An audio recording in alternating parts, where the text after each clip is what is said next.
Hello दोस्तों, कैसे हो? आई होप कि आप सभी लोग अच्छे से होंगे, मजे में होंगे।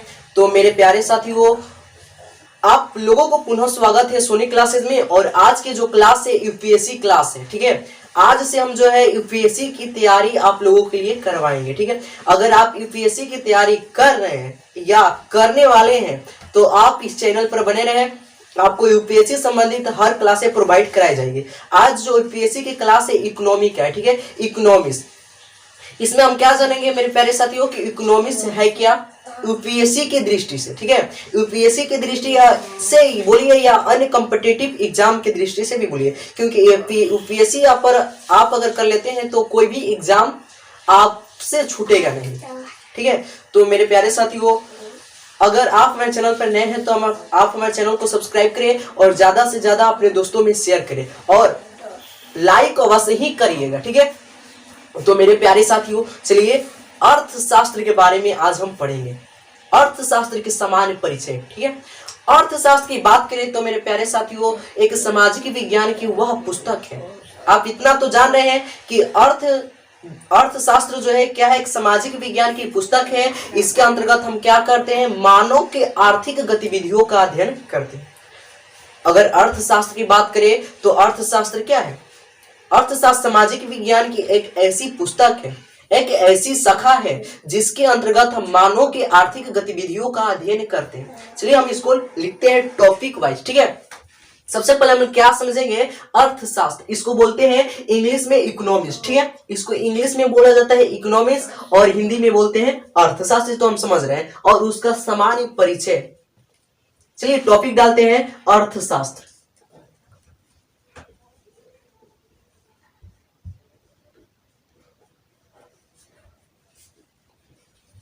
हमने आपको क्या बताया कि अर्थशास्त्र क्या है। अर्थशास्त्र सामाजिक विज्ञान की एक ऐसी पुस्तक है जिसके अंतर्गत मनुष्य की आर्थिक गतिविधियों का अध्ययन किया जाता है।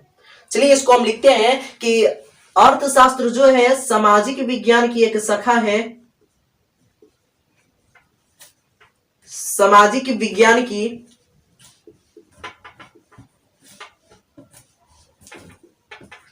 एक शाखा है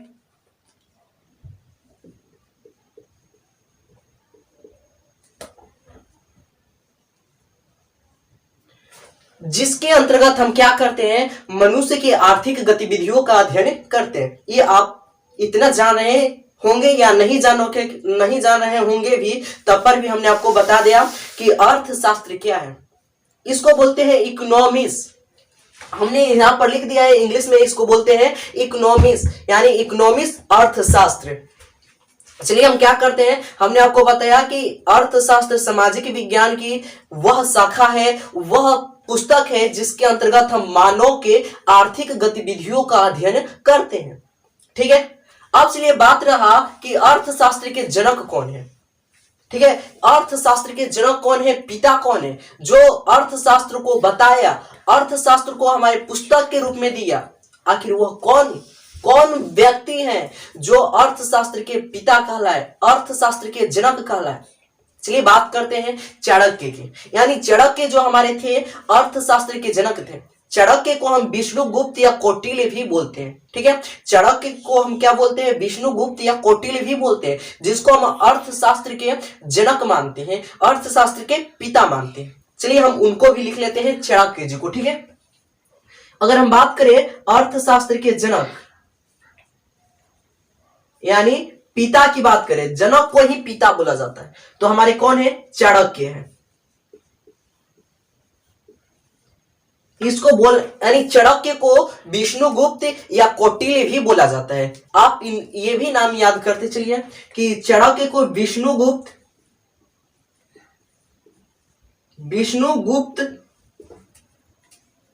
या कौटिल्य भी बोलते हैं,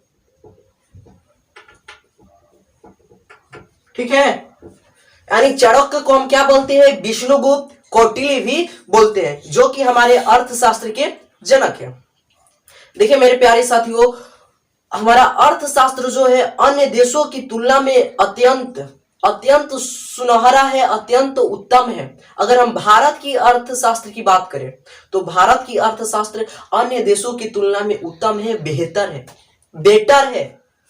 क्यों बेटर है? क्योंकि यहाँ की अर्थव्यवस्था अत्यंत मनोनीय है कि जो मानव की मन को मोह लेता है। ठीक है, हमने आपको बताया अर्थशास्त्र क्या है। तो अर्थशास्त्र सामाजिक विज्ञान की वह शाखा है जिसके अंतर्गत मानव के आर्थिक गतिविधियों का अध्ययन करते हैं। किसके अध्ययन करते हैं? तो मानव के आर्थिक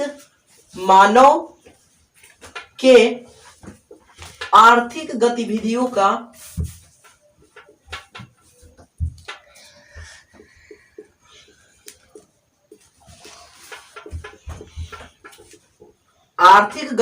का हम अध्ययन करते हैं। इतना आप लोग जान रहे हैं। ठीक है, यानी अर्थशास्त्र के अंतर्गत हम क्या करते हैं? मानव की आर्थिक गतिविधियों का अध्ययन करते हैं। इसके जनक की बात करते हैं तो चड़क है। चड़क को विष्णुगुप्त या कौटिल्य भी कहते हैं। क्या दोस्तों आप लोगों को समझ में आया? देखिए, अगर आप शुरू से ही मेहनत करते चलेंगे यूपीएससी में तो आप अवश्य यूपीएससी को तोड़ डालेंगे। ठीक है, हमारा भी आशा है कि आप यूपीएससी को एकदम तोड़ दे। आपको यूपीएससी टॉप पर आना है, इतना मानकर चलिए। आपको यूपीएससी एकदम ले लेना है। ये आपका सपना नहीं, आपका ये भविष्य है, आपका ये हकीकत है। इतना मानकर चलिए, आप यूपीएससी को तोड़ डालिएगा। तो मेरे प्यारे साथियों, अब चलिए बढ़ते हैं इकोनॉमिक्स की बात। खत्म यहीं पर होता है और बात करते हैं अर्थव्यवस्था की। अर्थव्यवस्था की जो कि अन्य देशों की तुलना में भारत की अर्थव्यवस्था क्या है, अमेरिका की अर्थव्यवस्था क्या है, और चाइना की अर्थव्यवस्था क्या है, और जापान की अर्थव्यवस्था क्या है, इन सभी को हम आज समझने वाले हैं और इस वीडियो में हम करने वाले हैं। तो चलिए हम टॉपिक डालते हैं अर्थव्यवस्था। अर्थव्यवस्था इसको इंग्लिश में बोलते हैं इकोनॉमी। इसको इंग्लिश में बोलते हैं मेरे प्यारे साथियों क्या? इकोनॉमी। ठीक है, इसको इंग्लिश में बोलते हैं इकोनॉमी और हिंदी में बोलते हैं अर्थव्यवस्था। ठीक है, हिंदी में बोलते हैं अर्थव्यवस्था और इंग्लिश में बोलते हैं इकोनॉमी। अब चलिए बात करते हैं कि अर्थव्यवस्था किसे कहते हैं। अर्थशास्त्र तो आप समझ गए, अब बात रही अर्थव्यवस्था की। तो देखिए, अर्थव्यवस्था के अंतर्गत हम किसी देश को परिभाषित करते हैं। जिस प्रकार अर्थशास्त्र में हम किसी मानव को परिभाषित करते थे, मानव के माध्यम से हम अर्थशास्त्र की परिभाषा दिए, ठीक उसी प्रकार हम अर्थव्यवस्था की बात करेंगे तो हम इसमें किसी देश के अंतर्गत, यानी अर्थव्यवस्था को हम किसी देश के अंतर्गत परिभाषित करते हैं। तो इसको हम कैसे परिभाषा दे सकते हैं? तो देखिए, अर्थव्यवस्था के अंतर्गत जब हम किसी देश को परिभाषित करते हैं या फिर ऐसे जब हम किसी देश को उसके आर्थिक गतिविधियों में परिभाषित करते हैं तो उसे हम कहते हैं अर्थव्यवस्था। आप जिस प्रकार चाहेंगे उस प्रकार आप, ये भी एक ध्यान दीजिएगा, कोई भी परीक्षा हो उसमें लिखा जाता है कि परीक्षार्थी यथार्थ संभव अपने ही शब्दों में उत्तर दे। इसलिए खासकर आप अपने ही शब्दों में उत्तर देना प्रारंभ करिए और उत्तर देने के लिए कोशिश करिए। चलिए यहां पर समझिए और अपने से उत्तर को लिखिए, यानी क्वेश्चन तो हो गया, उसको अपने ढंग से उत्तर लिखिए, तब कहा जाएगा हाँ आप यूपीएससी के स्टूडेंट हैं, यूपीएससी के छात्र हैं। ठीक है, तो देखिए अर्थव्यवस्था क्या है, हम इसको इंग्लिश में बोलते हैं इकोनॉमी। ठीक है, अर्थशास्त्र के अंतर्गत जिस प्रकार हम मानव के आर्थिक गतिविधियों का अध्ययन करते थे, इसमें हम क्या करेंगे, किसी देश के आर्थिक गतिविधियों को हम परिभाषित करेंगे। चलिए हम लिखते हैं कि जब किसी देश को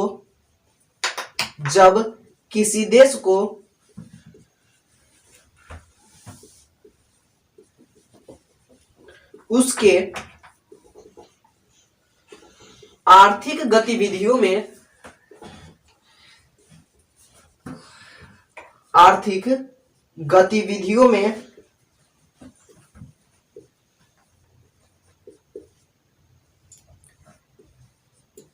परिभाषित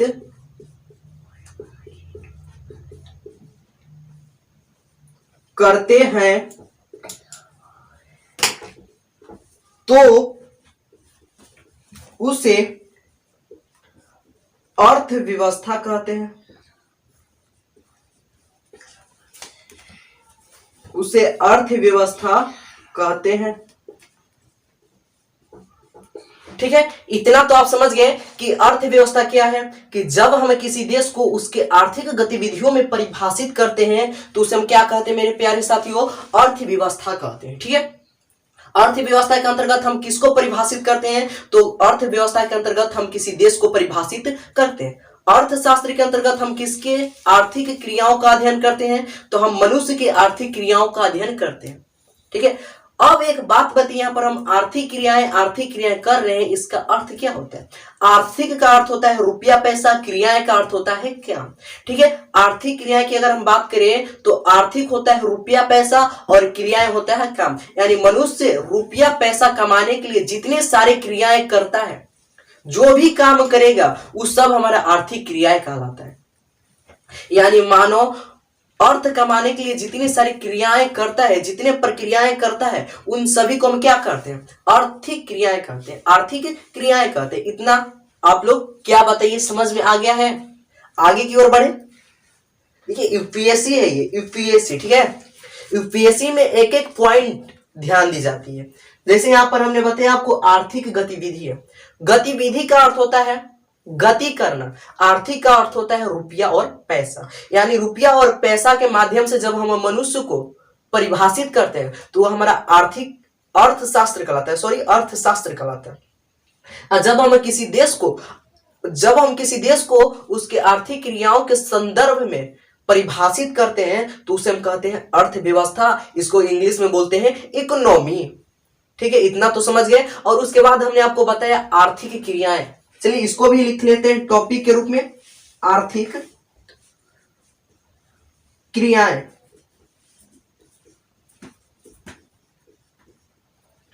ठीक है, आर्थिक क्रियाएं। देखिए आर्थिक क्रियाएं क्या है, आर्थिक क्रियाएं वे क्रियाएं हैं जिसके द्वारा मानव अर्थ को कमाता है, अर्थ को अर्जित करता है, उसी को बोलते हैं आर्थिक क्रियाएं। आर्थिक का अर्थ होता है रुपया पैसा, क्रियाएं मतलब होता है काम। यानी मनुष्य रुपया पैसा कमाने के लिए जितने सारे प्रक्रम करता है, जितने क्रियाएं करता है, उन सभी क्रियाओं और प्रक्रियाओं को हम कहते हैं आर्थिक क्रिया। इतना समझ गए।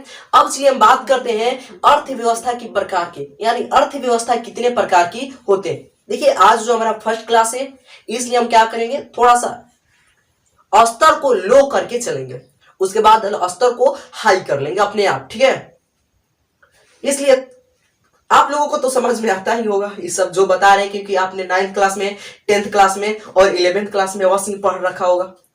यूपीएससी है जनाब।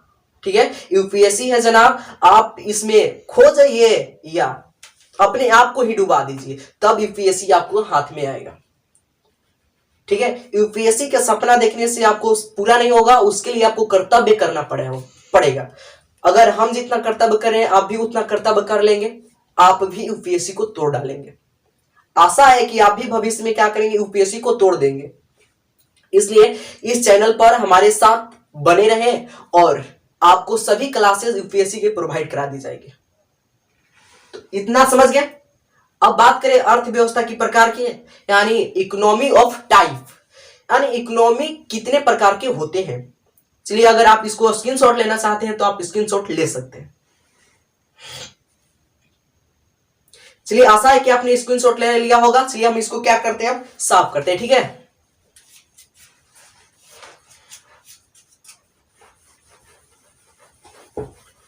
देखिए दोस्तों ये यूपीएससी है, आप इसमें जब तक से डटिएगा नहीं तब तक से ये होने वाला नहीं है।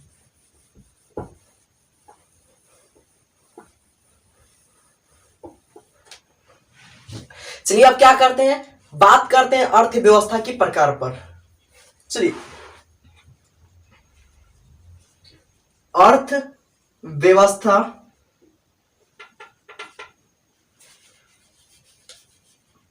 का प्रकार। ठीक है,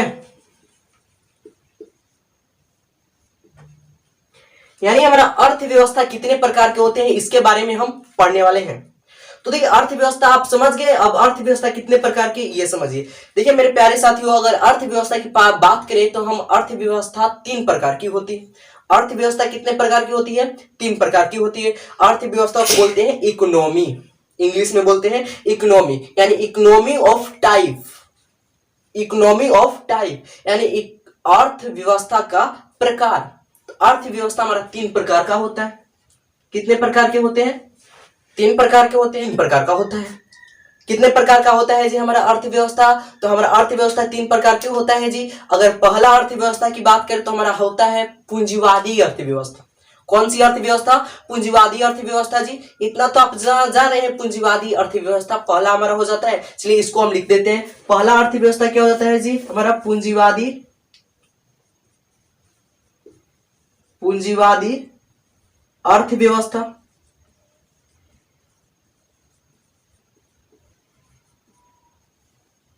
अगर हम इसके इंग्लिश की बात करें तो इसका इंग्लिश होता है कैपिटलिस्ट इकोनॉमी। कैपिटलिस्ट इकोनॉमी, चलिए लिख देते हैं कैपिटलिस्ट इकोनॉमी। ठीक है, कैपिटलिस्ट इकोनॉमी। पहला क्या है हमारा? अर्थव्यवस्था के प्रकार, यानी इकोनॉमी कितने प्रकार के होते हैं? तो हमारा इकोनॉमिक 3 प्रकार के होते हैं। पहला है पूंजीवादी अर्थव्यवस्था, इसको इंग्लिश में बोलते हैं कैपिटलिस्ट इकोनॉमी।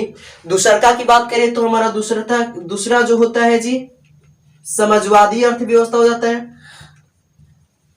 समाजवादी अर्थव्यवस्था।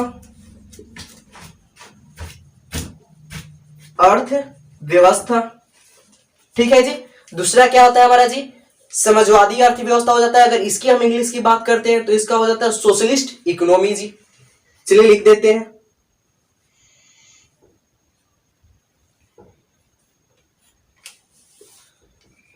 Socialist economy. ठीक है जी। समाजवादी अर्थव्यवस्था को क्या बोलते हैं? सोशलिस्ट इकोनॉमी बोलते हैं जी। अगर हम तीसरा अर्थव्यवस्था की बात करें, तीसरा अर्थव्यवस्था के प्रकार की बात करें तो हमारा हो जाता है मिश्रित अर्थव्यवस्था। चलिए उसको भी लिख लेते हैं, मिश्रित अर्थव्यवस्था।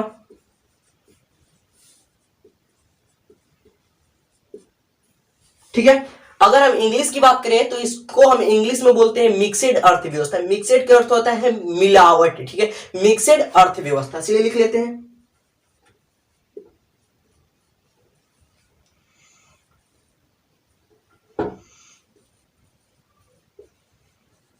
मिक्सेड इकोनॉमी। ठीक है। हमारा अर्थव्यवस्था कितने प्रकार के होते हैं? तो हमारा अर्थव्यवस्था मेरे प्यारे साथियों 3 प्रकार के होते हैं। पहला हो जाता है पूंजीवादी अर्थव्यवस्था, जिसको इंग्लिश में बोलते हैं कैपिटलिस्ट इकोनॉमी।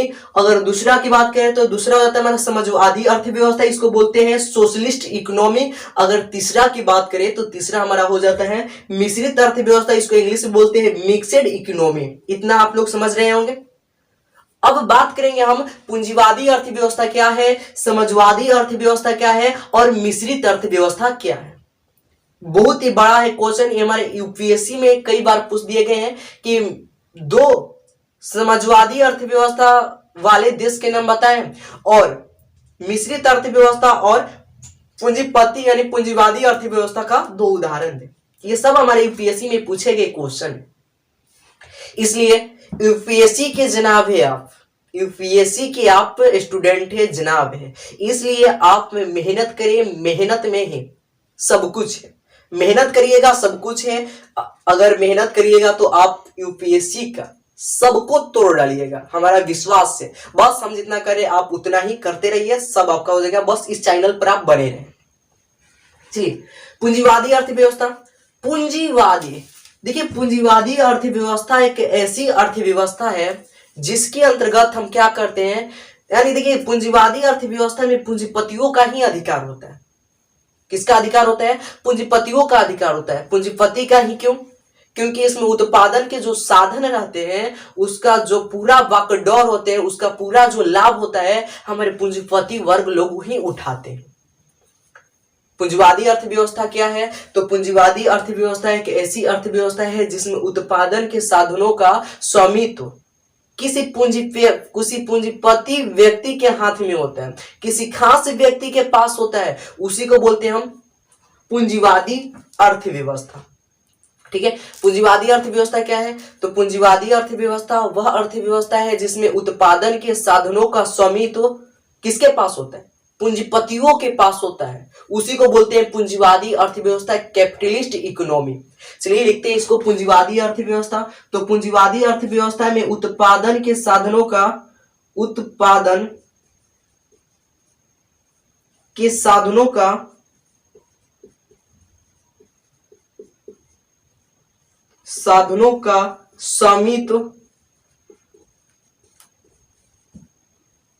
स्वामित्व किसी खास व्यक्ति के पास होता है या पूंजीपतियों के हाथ में होता है। इतना समझ गए कि समाजवादी अर्थव्यवस्था जो होता है उसमें उत्पादन के साधनों का स्वामित्व किसी खास व्यक्ति या पूंजीपतियों के पास होता है, उसी को बोलते हैं पूंजीवादी अर्थव्यवस्था, कैपिटलिस्ट इकोनॉमी। ठीक है, चलिए अब उसके बाद हम समाजवादी अर्थव्यवस्था की बात करें। देखिए समाजवादी यानी इसमें लग रहा है आपको कि इसमें समाज की भलाई किया जा रहा होगा, यानी समाजवादी अर्थव्यवस्था में हम किसको भलाई करते हैं? समाज की भलाई करते हैं। और इसमें जो उत्पादन के साधनों का स्वामित्व होता है वह सरकार के पास होता है। ठीक है, पूंजीवादी अर्थव्यवस्था में किसके पास रहता था स्वामित्व साधनों का? तो किसी खास व्यक्ति के पास रहता था। और समाजवादी अर्थव्यवस्था में उत्पादन के साधनों का जो स्वामित्व है हमारे सरकार के पास होता है पूंजीवादी अर्थव्यवस्था में। ठीक है, सॉरी, समाजवादी अर्थव्यवस्था में उत्पादन के जो साधनों का स्वामित्व होता है हमारे सरकार के पास होता है, और पूंजीवादी अर्थव्यवस्था में किसी खास व्यक्ति के पास उत्पादन के साधनों का स्वामित्व होता है। ठीक है, अगर हम बात करें मिश्रित अर्थव्यवस्था की, तो मिश्रित अर्थव्यवस्था में उत्पादन के जो साधनों का स्वामित्व रहता है वह सरकार और किसी खास व्यक्ति दोनों के पास होता है। अगर हम बात करें मिश्रित अर्थव्यवस्था की, तो इसमें जो उत्पादन के साधन होते हैं, उत्पादन के साधन, ये उत्पादन के साधनों पर अधिकार किसका होता है? सरकार और किसी खास व्यक्ति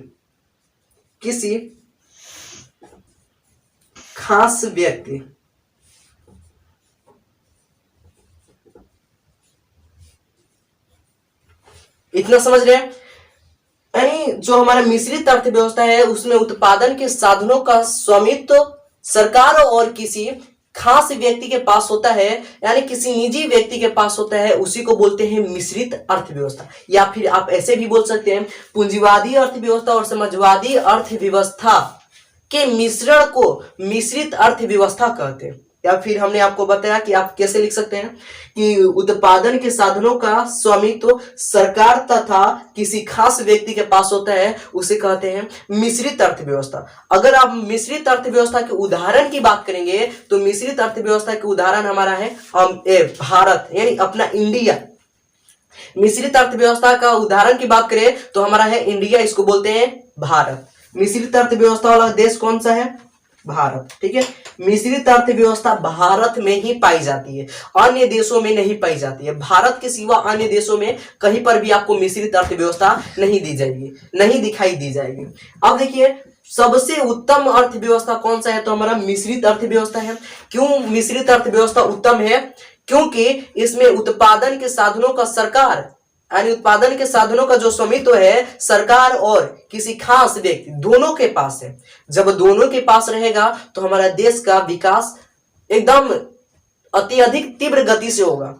इसलिए मिश्रित अर्थव्यवस्था हमारा है सबसे बेहतर अर्थव्यवस्था है, सबसे उत्तम अर्थव्यवस्था है। अगर हम बात करें पूंजीवादी अर्थव्यवस्था तो इसमें क्या होता है? केवल पूंजीपतियों का अधिकार होता है, तो व्यवसाय वर्ग कहां जाएंगे? मान लीजिए पूंजीपति का ही अधिकार रहेगा तो व्यवसाय और अन्य वर्ग के लोग कहां जाएंगे? आप ही सोचिए। इसलिए क्या है, हमारा पूंजीवादी अर्थव्यवस्था बेहतर नहीं बताई गई है। अगर हम बात करें समाजवादी अर्थव्यवस्था में तो इसमें केवल सरकार का ही रहेगा। मान लीजिए केवल सरकार ही सोचे, सरकार सोचे और जनता से राय न ले, तो बताइए क्या जनता खुश रहेगी? क्या हमारे देश का विकसित हो सकता है? नहीं हो सकता है। इसलिए समाजवादी अर्थव्यवस्था को भी उतना महत्व नहीं दिया गया जितना कि मिश्रित अर्थव्यवस्था को दिया गया। मान लीजिए सरकार और जनता जब दोनों मिलकर निर्णय लेगी तो बताइए दोनों खुश है, सरकार भी खुश है और जनता भी खुश है। इसलिए मिश्रित अर्थव्यवस्था को सबसे उत्तम अर्थव्यवस्था बतलाया गया। तो मेरे प्यारे साथियों आज के क्लास में इतना ही रहने देते हैं और मिलते हैं नेक्स्ट क्लास में। तब तक के लिए एक शायरी के साथ हम लोग आपसे विदा लेते हैं। देखिए दोस्तों, कहा जाता है कि आपको तैरना ही है तो समुंदर में तैरो, नदी और नाले में क्या रखा है। तैरना है तो आपको समुंदर में तैरो, नदी और नाले में क्या रखा है। अगर आपको एग्जाम की तैयारी ही करना है तो यूपीएससी करे, ये बोर्ड एग्जामों में क्या रखा है। फिर से समझ लीजिए, अगर आपको तैरना है तो समुंदर में तैरो, नदी और नालों में क्या रखा है। अगर आपको एग्जाम की ही तैयारी करना है तो यूपीएससी के करो और बोर्ड एग्जाम में क्या रखा है। तो लेते हैं विदा, मिलते हैं अगले वीडियो में, तब तक के लिए इतना है।